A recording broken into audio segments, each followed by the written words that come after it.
লেবু কেবল একটি ফল নয়, এটি প্রকৃতির একটি উপহার। কিন্তু আমরা বেশিরভাগ সময় শুধু রসটা নিই আর বাকিটা ফেলে দিই। এতে আপনি হারান অনেক গুরুত্বপূর্ণ পুষ্টি উপাদান। লেবুর উপকারিতা সম্পর্কে আমরা অনেক কিছু জানি, কিন্তু এর সম্পূর্ণ ব্যবহার সম্পর্কে খুব কমই জানি। লেবুর প্রতিটি অংশেই আছে অসাধারণ পুষ্টিগুণ। লেবুর খোসা সমৃদ্ধ ভিটামিন সি ও অ্যান্টিঅক্সিডেন্টে।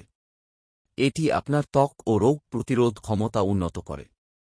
আর খোসার তেল অ্যান্টিব্যাকটেরিয়াল ও অ্যান্টিফাঙ্গাল। লেবুর খোসার নিচে যে সাদা অংশটা থাকে, সেটাকে বলা হয় পিথ।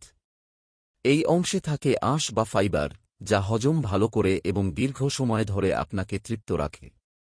লেবুর ছোট ছোট বীজেও থাকে পুষ্টির ঘনীভূত ডোজ।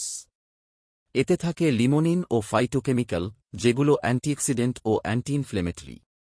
লেবুর আঁশ আপনাকে দীর্ঘক্ষণ পূর্ণ রাখে, যা ওভারইটিং কমায়। এছাড়াও এটি কোলেস্টেরল ও ব্লাড সুগার নিয়ন্ত্রণে সাহায্য করে। লেবুতে থাকা ভিটামিন ও বায়োফ্লেভোনয়েড বার্ধক্য প্রতিরোধ করে এবং কোষকে ফ্রি র্যাডিকেল থেকে রক্ষা করে। লেবুতে থাকা সাইট্রিক অ্যাসিড কিডনি পাথর রোধে সাহায্য করে। এমনকি কিছু উপাদান ক্যান্সার কোষের বৃদ্ধি প্রতিরোধ করতেও ভূমিকা রাখে। একটি জৈব লেবু ধুয়ে 4 ভাগে কেটে নিন। টুকরোগুলো 2 কাপ পানিতে ব্লেন্ড করুন। ছেঁকে গ্লাসে নিন। এই হল পুরো লেবুর পানীয়। যেহেতু আপনি খোসাসহ লেবু ব্যবহার করছেন, তাই জৈব বা অর্গানিক লেবু বেছে নিন। এতে নেই ক্ষতিকর কীটনাশক।